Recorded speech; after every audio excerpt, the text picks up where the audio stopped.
Shoulder dislocation అని చెప్పేసి అన్నారు. అంటే ఇది స్పోర్ట్స్లోనే కదా, నార్మల్గా యాక్సిడెంట్స్ అయినప్పుడు కూడా లేకపోతే ఇది అయినప్పుడు కూడా it's a very huge thing యాక్చువల్గా. దాని షోల్డర్ డిస్లొకేషన్ అయింది అంటే ఆ భయం ఎక్కువగా ఉంటుంది సాధారణంగా.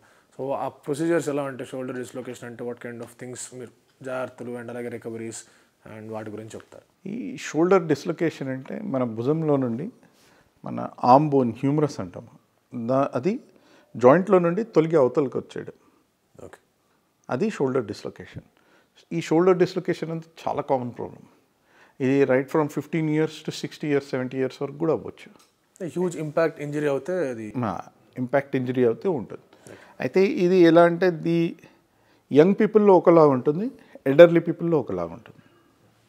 యంగ్ పీపుల్లో ఏమవుతుంది, ఫస్ట్ టైం ఎప్పుడైతే డిస్లొకేట్ అవుతారో చాలా పెద్ద ఇంజరీ ఉంటుంది, హ్యూజ్ ఇంపాక్ట్ తోటి జాయింట్ డిస్లొకేట్ అవుతుంది.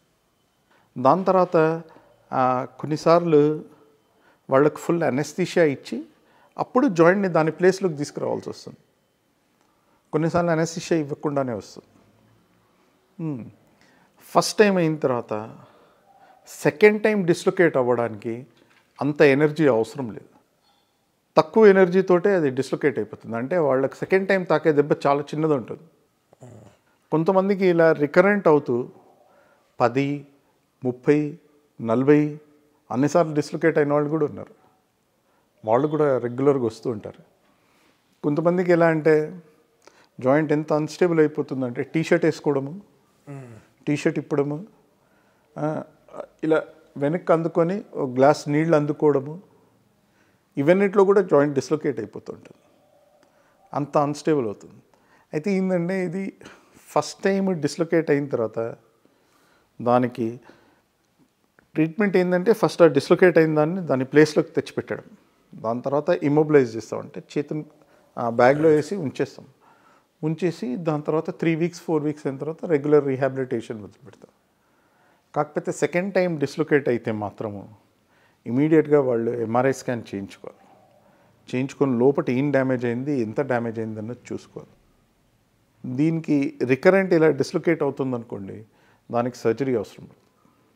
దానికి సర్జరీ చేస్తేనే, ఎందుకంటే ఇది మెకానికల్ ప్రాబ్లం, షోల్డర్ అన్స్టేబుల్ ఉంది, అది డిస్లొకేట్ అవుతుంది. మీరు మెకానికల్ ప్రాబ్లంకి మందులు వేసుకుంటే ఏం లాభం చెప్పండి? లాభం ఉండదు కదా. దానికి సొల్యూషన్ కూడా మెకానికల్ సొల్యూషన్ ఏంది? సర్జరీ. సో ఇది బాగా అంటే మీరు చెప్తుంటేనే భయం వేస్తుంది చూసే వాళ్ళందరూ కూడా. ఒకసారి ఏంటంటే మళ్ళీ అవుతుంది, టీషర్ట్ వేసుకోవడంలో కూడా ప్రాబ్లం అవుతుంది అనేసరికి అందరికి అవ్వదు, కొంతమందికి అవుతుంది. అయితే వీళ్ళకు సర్జరీ ఈజ్ చాలా క్రిటికల్ అనమాట.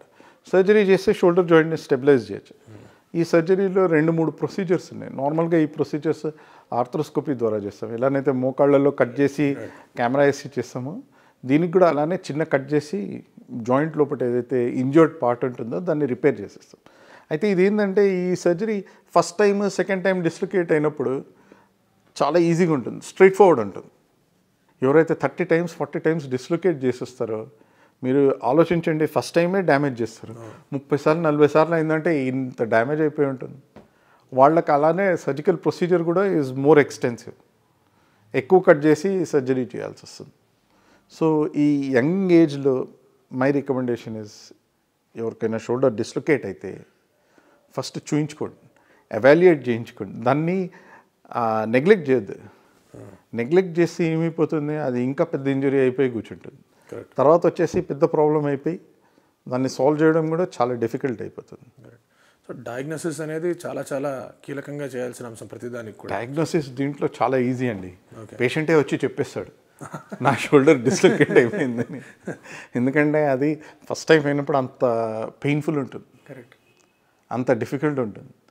వాళ్ళే చెప్తారు ఫస్ట్ టైం అయినప్పుడు చాలా పెయిన్ ఉండింది, third time 4th time 5th time నేనే దాన్ని రిడ్యూస్ చేసేసానని చెప్తాను. ఫస్ట్ టైం డాక్టర్ అనెస్థీషియా ఇచ్చి రిడ్యూస్ చేస్తారు, 5th time 6th time వాళ్ళే సెల్ఫ్గా రిడ్యూస్ చేసేస్తారు. వాళ్ళకి ఆ ట్రిక్ తెలిసిపోతుంది అనమాట, ఎలా దాన్ని బాడీ ఆటోమేటిక్గా అంతే డెవలప్ చేసుకుంటుంది అంటారు. అండ్ ఇటువంటి కాంప్లికేటెడ్ థింగ్స్ అంటే ఇంజరీస్ ఇవన్నీ కూడా like because of the advancement in medicine and technology, వాటి వల్ల ఇంకా ఈజీగా అంటే the procedures have become simpler. అంటే like they are very very tough to do, but simple అవుతూ వచ్చాయి. Very much. ఇంకా ట్రెండ్ ఎలా ఉండబోతుంది సార్ మెడికల్ అడ్వాన్స్మెంట్స్లో? ఇప్పుడు మనం ఈ షోల్డర్ డిస్లొకేషన్ గురించే ఆలోచిస్తే దీనికి అసలు స్టార్టింగ్లో వాతం పెట్టేవాళ్ళు ఇక్కడ, కాల్చేవాళ్ళు. కాలుస్తే ఇదంతా ష్రింక్ అయిపోయి డిస్లొకేట్ కాకుండా ఉంటుందని చెప్పి కాన్సెప్ట్. అక్కడి నుండి ఓపెన్ సర్జరీకి వచ్చాం. ఇక్కడ నుండి ఇక్కడ వరకు కట్ చేసి మొత్తము సర్జరీ చేసేవాడు. కానీ ఓపెన్ సర్జరీలో దాని ప్రాబ్లమ్స్ దానికి ఉన్నాయి. దాని తర్వాత వచ్చేసి ఇప్పుడు ఆర్థ్రోస్కోపీకి వచ్చాం. ఎక్కడైతే చిన్న చిన్న కట్స్ చేసి లోపల కుట్లేసేసి మొత్తం రిపేర్ చేసేస్తాం. అండ్ ఒకసారి రిపేర్ చేసిన తర్వాత వాళ్ళు they go back to normal అయిపోతారు. సో ఇలా ఈ ఎవల్యూషన్ ఆఫ్ సర్జరీ మనం చూడవచ్చు. ఆర్థోపెడిక్స్ ఈజ్ ఎలా అంటే దిస్ ఈజ్ వన్ ఆఫ్ దీంట్లో సైన్సే కాదు, మెకానిక్స్ కూడా ఇన్వాల్వ్డ్. ఆర్థోపెడిక్స్ ఎక్కడైతే ఈ సైన్స్, మెడికల్ సైన్స్, మెకానిక్స్, దాంతోపాటు ఇప్పుడు మీకు కంప్యూటర్స్ ఇవన్నీ వచ్చాయి. So there are so many components to it and అన్నిట్లో అడ్వాన్స్మెంట్ ఉంది. So you can say orthopaedics is one of the fields where the advancement has been huge in the last 20-30 years.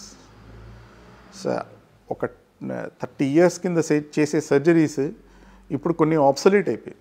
We are not doing that ఎందుకంటే the advancement is so high. So ఇప్పుడు చూసుకుంటుంటే ఇప్పుడు we're not only able to perform surgeries better, we're able to give good results, less complications, high precision and very high patient satisfaction. ఒకప్పుడు ఎలా ఉండేది, orthopaedic fracture అయ్యి కాళ్ళు ఇరిగిందనుకోండి ఇంకా life అయిపోయేది. Not long ago, 50-60 years ago, 70 years ago ఒక్కసారి fracture అయిపోయిందండి ఇంకా లైఫ్ అయిపోయింది అనేవాళ్ళు. ఇప్పుడు that is no longer the truth. ఆర్థోపెడిక్స్లో ఎన్నో సర్జరీస్ చేయొచ్చు, ఎన్నో ఇవి చేయొచ్చు. కాకపోతే ఏంటంటే ఎక్కడైతే ఇలాంటి ఇవి ఉంటాయో సర్జరీస్, పేషెంట్కి ఎప్పుడైతే ఫస్ట్ అది విన్నప్పుడు భయం వేస్తుందో అలాంటి దానికి కాంపిటీషన్గా ఎంతోమంది వేరే వాళ్ళు కూడా వస్తారు. లైక్ బోన్ సెట్టర్స్ దగ్గర నుండి, వేరే వేరే ప్రాక్టీసెస్ దగ్గర నుండి అందరినీ ఏంటంటే రాంగ్ అడ్వైస్ ఇచ్చి, రాంగ్ ఇవి ఇచ్చి ప్రాబ్లమ్స్ క్రియేట్ చేస్తారు. మనం బోన్ సెట్టర్సే చూసుకోండి. బోన్ సెట్టర్స్ వాళ్ళు కూడా they are train to do some things. We can't say that వాళ్ళంతా బాగాలేదు, వాళ్ళంతా ఇది చేస్తారు అలా చేస్తారని చెప్పి మనం అనడానికి లేదు. ఎందుకంటే వాళ్ళు they have served people when no one was there, when orthopaedic surgeons were not there. కాకపోతే there are certain problems which they should not touch. ఎలా అంటే చిన్నపిల్లల్లో ఫ్రాక్చర్స్ ఉంటాయి, చిన్నపిల్లల్లో ఈ మోచేతి చుట్టూ ఫ్రాక్చర్స్ ఉంటాయి. ఈ ఫ్రాక్చర్స్ బోన్ సెట్టర్స్ వాళ్ళ దగ్గరికి వెళ్ళి వాళ్ళు మసాజ్ చేసి, మాలిష్ చేసి పంపిస్తారే, పిల్లడి లైఫ్ నాశనం అయిపోతుంది. సో అది చాలా ఇంపార్టెంట్. బోన్ సెట్టర్స్ దగ్గర చిన్నపిల్లల కోసం ఎప్పుడూ వెళ్ళకూడదు. అది ఎక్కువ మసాజ్, మాలిష్ చేయించేసరికి మొత్తము లైఫ్ పాడైపోతుంది. సో ఈరోజు కూడా మన దేశంలో ఇది అవుతుంది. మన దేశంలో కంప్యూటర్స్ పెట్టి సర్జరీ చేస్తున్నామో ఇది కూడా అవుతుంది. Like and subscribe Eagle Health and Beauty.